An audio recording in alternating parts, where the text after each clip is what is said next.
Good afternoon and welcome to the Midday News.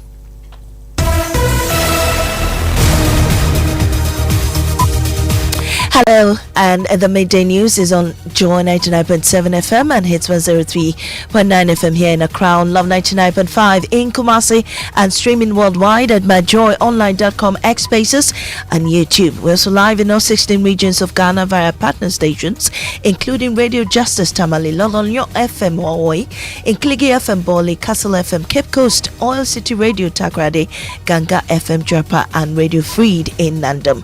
This afternoon, police launched investigations into a multiple vehicle crash at Ofankor Barrier that killed 11 people and left 13 others seriously injured, including a 15-year-old who lost both legs in the early morning crash. People truck ran into the back of the Mercedes Benz. You know, their situation, there was one little girl whose legs were severed. With details and plus here from the National Road Safety Authority. All this road furniture, are part of the what we call, if you need a safe environment, we also need a street light to be functioning. Okay, so if the street lights are not functioning, definitely they can also lead to some of the crashes we see, especially with pedestrian knockdowns. Also this afternoon, Interior Minister orders full investigation into an apparent breach of police custody that allowed civilians access to an arrested person who was subsequently at the CID headquarters. We'll bring you details of that. An NPP majority clash over Speaker of Parliament's recall of the House for urgent legislative business. And we are being called back to vet ministers. Why can't they wait until October? What is the agency about? It is not the minority that determines agency or otherwise of government business. With details of the key business the House will consider when MPs return on Monday, August 24 in sports. The tough pathway to the 2027 Women's World Cup begins today as Ghana's Black Queens clash with Ivory Coast. And Ken UST Hall Master backs students' protest over exorbitant private hostel fees as accommodation costs soar to 10,000 cedis per academic year. According to Professor Avodla, private hostels are. And later, St. Hubert and Educhum Senior High School sealed their round of 16 sports at the Love FM High School debate. Custodian sentence worsens offenders. A lot of prisoners come from the prison and become worse criminals. These and more with me, Maame, Nyamekye, Thompson. This is Joy News, independent, fearless, and credible journalism. Do stay with us.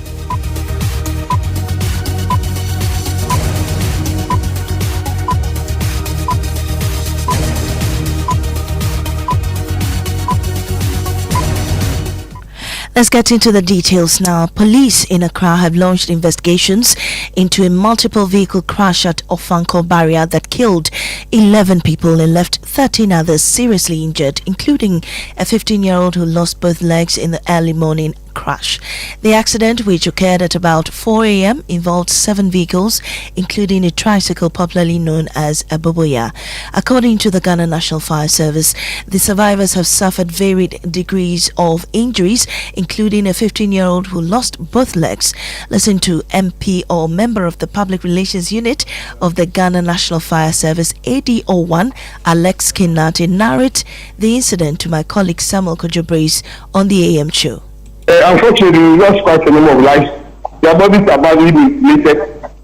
About 8 people, at least 8 people are reported, and we are doing our best. The also thing for us is that for our Monday, all the people that were trapped in the vehicle, we've been able to bring everybody out of the vehicle, and so we are with ambulance service. There are some people who are unconscious, and we are doing our best to revive them with ambulance service. We'll be able to actually revive some of them. And so those are able to revive. The ambulance is taking them to the hospital. It's not a pleasant thing to describe, unfortunately. Some names lost and some crashed.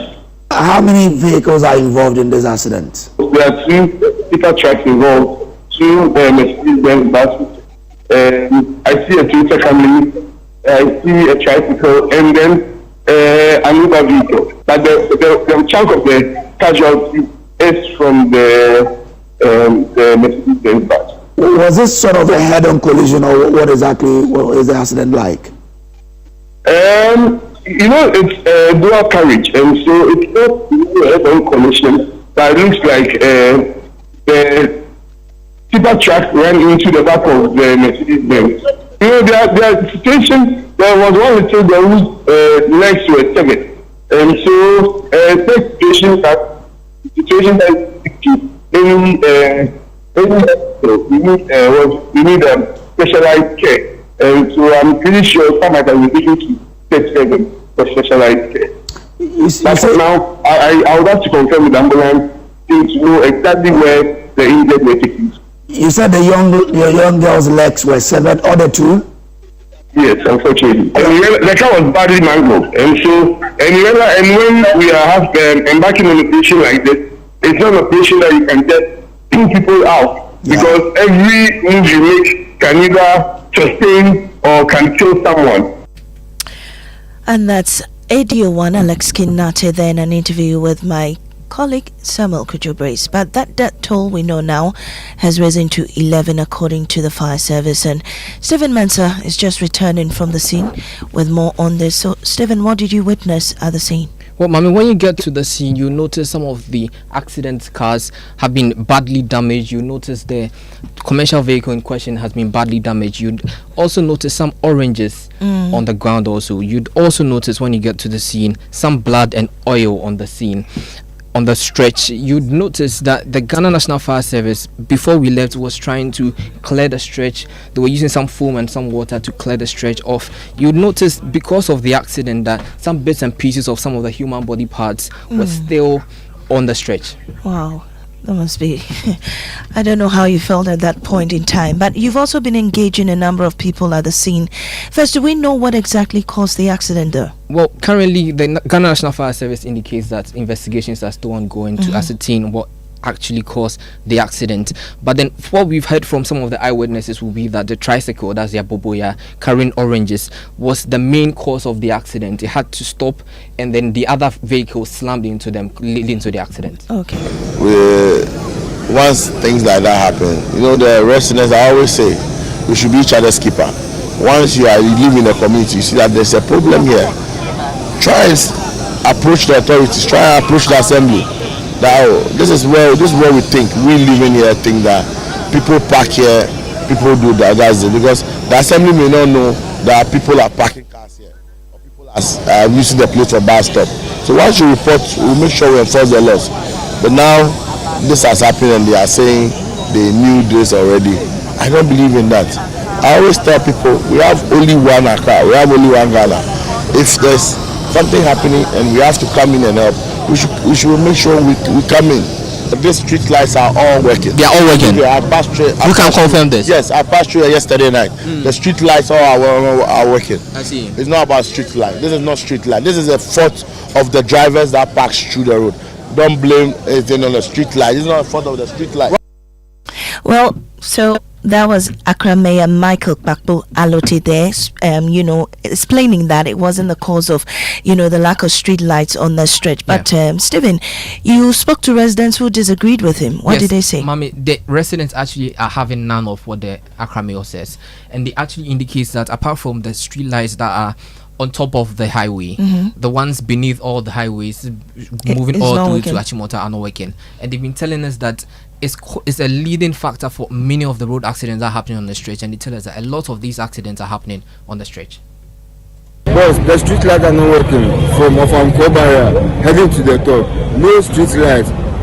If they work for the rooftop, if they drive for the rooftop, evening time, we will not take care. I swear, you will lose your life. The road there, people they take money, they pay people to fix the street light, but no you do am. Street light now raining street light na here juma. Can't say to me say see now I see car be chassis. Car be chassis. The best thing car be chassis because point soir sum. I say point soir sum. Onu so ho kwan. So I say ti you want to pie so.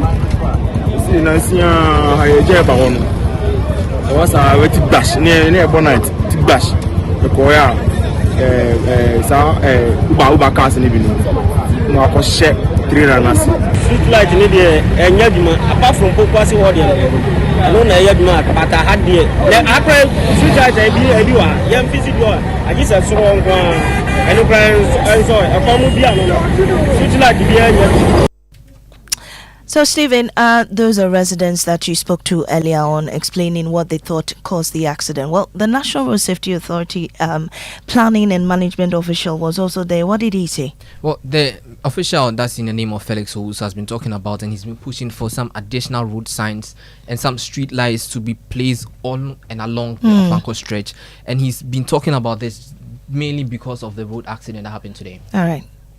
That is a concern to us as a National Road Safety Authority because all this road furniture, are part of the what we call, if we need a safe environment, we also need our street lights to be functioning. Okay, so if the street lights are not functioning, definitely they can also lead to some of the crashes we see, especially with pedestrian knockdowns in the Greater Accra region. So it's a concern to us as well. But so we want to use this medium to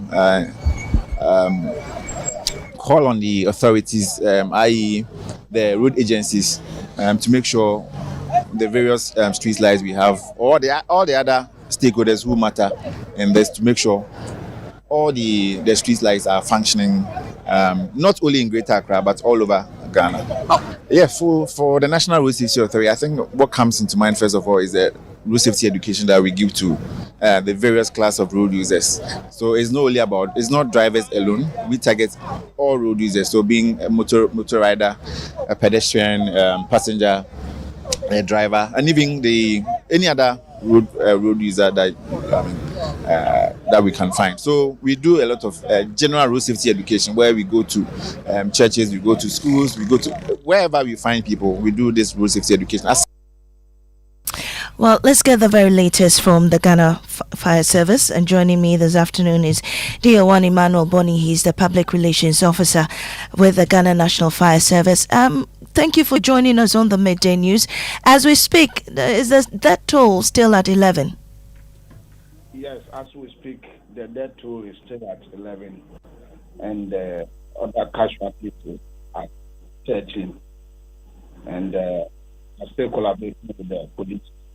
The national, if any update comes at least, is also update in our public. And we've had multiple accounts on what exactly caused the accident.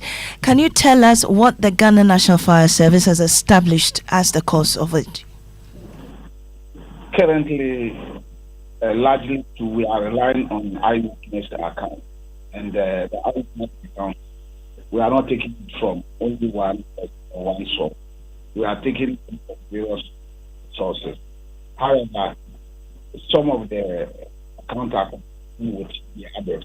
We are yet to compare with the police. Now we'll get the actual facts of to let the public know actual cause of the accident. We're grateful for your time, and that's DO1 Emmanuel Mboni, he's PRO for the Ghana National Fire Service. We apologize for that poor quality of sound. Now, moving on, the Interior Minister has ordered a full investigation into an apparent breach of police custody that allowed civilians access to an arrested person at the police CID headquarters who was subsequently assaulted. The Minister has directed the IGP to establish how the civilians gained access to the suspect and determine whether any police officer facilitated, permitted or acquiesced in the breach. Any officer found culpable is to face appropriate disciplinary action. And joining me now is a member of our security desk, Maxwell Agbagba. Maxwell, tell us what's in this viral video. Maame, so the video circulating on social media shows a man assaulting a handcuffed suspect at what persons heard speaking in the footage identify as the police CID headquarters. Several other individuals are seen at the scene, although none is visibly dressed in police uniform. Now, as the suspect appears to be explaining something, a man standing behind him suddenly strikes him, raising questions about the circumstances under which the assault occurred while the suspect was restrained and apparently in custody.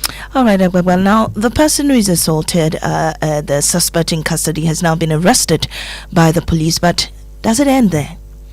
No, it doesn't end there, because the Inspector General of Police, the supervising police officers directly responsible for the custody and supervision of the arrested persons, are also to be queried over the security lapse. And this is a directive coming from the Interior Minister. The Minister also says that all persons arrested in connection with the original incidents must be treated strictly in accordance with the law, stressing that the police must act without fear or favor. The directive effectively opens two lines of investigation, one into the civilians who allegedly assaulted the suspect, and another into the conduct of police officers responsible for maintaining custody and preventing unauthorized access. And that's the directive from the Minister of Interior. Thank you very much, Maxwell Ogbagba. Now, this afternoon, the minority and majority in Parliament have clashed over Speaker of Parliament Alban Bagbin's decision to recall the House for what it has described as urgent legislative business. MPs have been recalled to sit for 5 days from Monday, August 24, but the minority describes the recall as unnecessary and costly. We'll hear from both sides shortly. First, Parliamentary Affairs correspondent Kweku Asante joins me in studio with details of what the House will be considering. Kweku, what are the urgent matters the House is expected to consider? It mainly has to do with the appointment of new ministers. We know that the President last week did some shake-up in his government and appointed a new local government minister and a new environment, science and technology minister. These two persons would have to be vetted. But before the appointment committee can actually sit and work, the Speaker of Parliament would have to refer the matters to them. But that has to be done on the floor of the House. So on Monday, August 24, when the House resumed, the Speaker would have to read the letter from the President and make that referral to the appointment committee before they will vet them and approve them. We expect all of that to happen within that 5 days period. There's also the matter of who becomes the next majority leader. We do know now it will be James Agalga, but it has to be official. And on the floor that day, I'm sure the Speaker of Parliament will read that letter that will come from the NDC as a party, informing him of the person they've chosen to become the next majority leader. And then he too will take his new seat in the House. And then there will be a little issue have to do with the anti-LGBTQ bill. The Speaker insists that would have to be reconsidered, and he did not succeed in getting that before Parliament went on break, and that will also have to be reconsidered when they return August 24. What is usually the cost involved in such recalls? Well, Parliament hardly publishes that, but we know that all 276 members of Parliament, the cost of transporting them from wherever they may be to this particular sitting will be borne by Parliament, but also their exit after 5 days when they are leaving, that would have to be paid for. And understanding is that a certain allowance will also have to be given them because it's a recess period that they are sitting. So the cost is there, but the Parliament of Ghana usually do not release the data.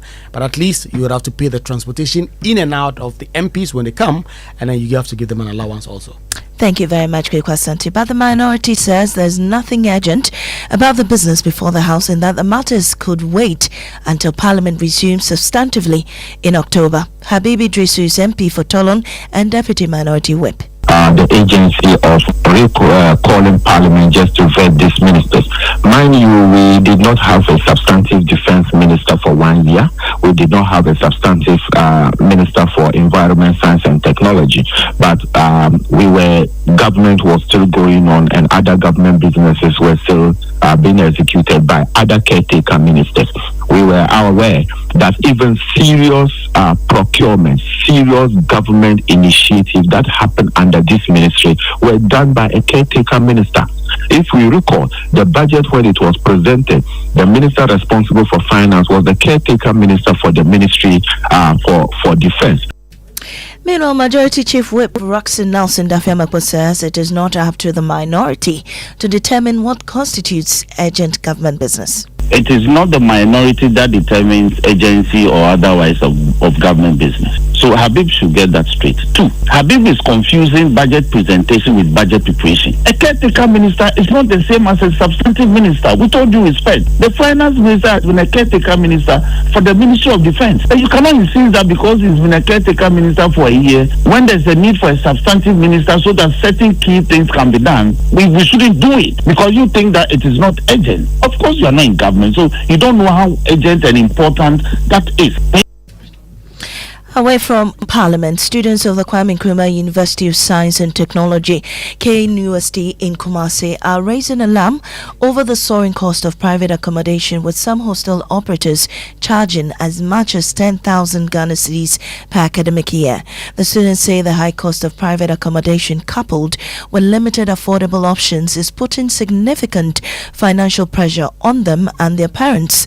Unity Hall Master Professor Richard Kojo Avogla supports the concerns, citing growing frustration over the rising cost of accommodation. Ahim Interior reports. According to Professor Avogla, private hostels are unjustifiably charging between 6,000 and 7,000 Ghana cedis per student, compared to government-regulated rate of 2,167.80 pesos for traditional university halls. He says students accessing public hostel facilities are often reluctant to move out in the traditional halls after the first year. The kind of figure some of these private hostels are charging, the students are always complaining about that. We know how much some of these hostels are charging, very exorbitant. A lot of students will come to you, they are almost finishing their first year and they want to stay in the hall, but according to university policy, the halls are for only the first year. And then look at the facilities they are even providing in some cases. I think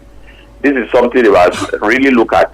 But to be fair, also on the other side, I think we can also investigate the conditions for the loans that some of these hostel owners take.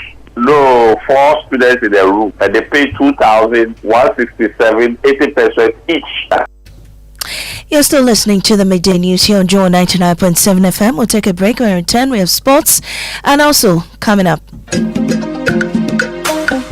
the wait is almost over. The 2026 National Science and Math Quiz launches today, with a record 174 schools gearing up for battle. Reigning champions in Fanspen School yearning to make history with a third win in a row. And also, from selling his mother's fabrics after her death to building a fashion empire in South Africa, we'll tell you the story of Ghanaian fashion designer Junior Eduse. There's the real model over there in one of Junior's designs. So, and they know I'm not from South Africa, but they still support me. Just that it's a few individuals that are tarnishing the name of the country, and it's very, very unfortunate, When I wake up in the morning, I brush my teeth with Kale Charcoal toothpaste. This gives me confidence all day. Anytime you meet Amma, don't be surprised I smile showing my beautiful white teeth, because I don't have cavity thanks to Kale Charcoal toothpaste for its natural charcoal properties. In fact, we are like twins. I can't go without my Kale Charcoal toothpaste. That be why I dey use Kale Charcoal toothpaste morning and night when I dey go bed safe. It dey make my teeth white when it dey comot every scent from my mouth inside. My confidence level they go up, so I dey show my 32 teeth all. Introducing the Kale Charcoal toothpaste, formulated with activated bamboo charcoal powder, ensures whiter teeth and removes bad breath. The strong natural property of the activated bamboo charcoal removes bacteria, absorbs surface stains on our teeth caused by coffee, wines, and tobacco. Welcome, Kale Charcoal toothpaste. Kale Charcoal toothpaste, Sankofa Yenchi. Kale, happy smile. This advert is FDA approved. Upgrade your print game with Konica Minolta, proudly powered by SkySat Technologies.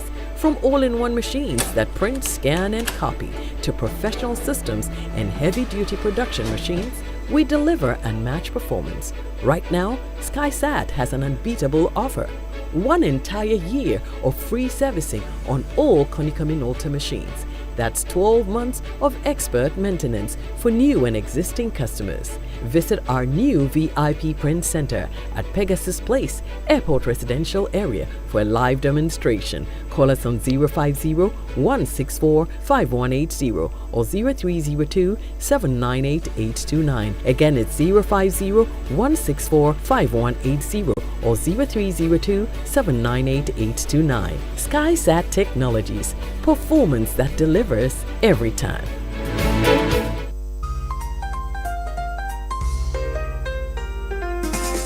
Welcome to White Restaurant and Garden right here in Accra.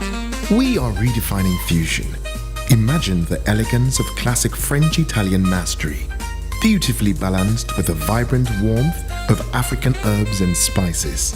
Every plate is a masterpiece, and every moment is an experience. Pair your evening with our masterfully crafted cocktails and let the world fade away with each sip. Book your table today using the code WHITE@3, and your first round of signature cocktails is entirely our gift to you. Experience dining done beautifully. Call 050-982-3420 to reserve your evening. White Restaurant and Garden. Experience dining done beautifully.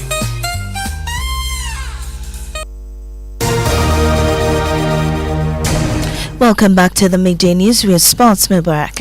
Maame, Ghana's Black Queens are chasing their first Women's World Cup qualification in about 2 decades as they face Ivory Coast later today in the first step of a long road to the global showpiece. Lawrence Beidou is in Casablanca and has more. WAFCON dream definitely over for the Black Queens, but as far as their World Cup qualification hopes are concerned, there's a chance for them to grab an opportunity to continue what will be a long route as compared to the much simpler one they had if they had beaten Malawi in that quarter-final game. The Black Queens will now face Cote d'Ivoire in a continental playoff game to secure one of 2 spots available for Africa to go on to play in an intercontinental playoff later this year and then continue their search for a return to the world stage since 2007. That game against Cote d'Ivoire is on Thursday at the Labizaoli Stadium at 6 p.m. Local time and then 5 p.m. Ghana time. Yeah, that's Lawrence Beidou with that report. Thank you, Mubarak.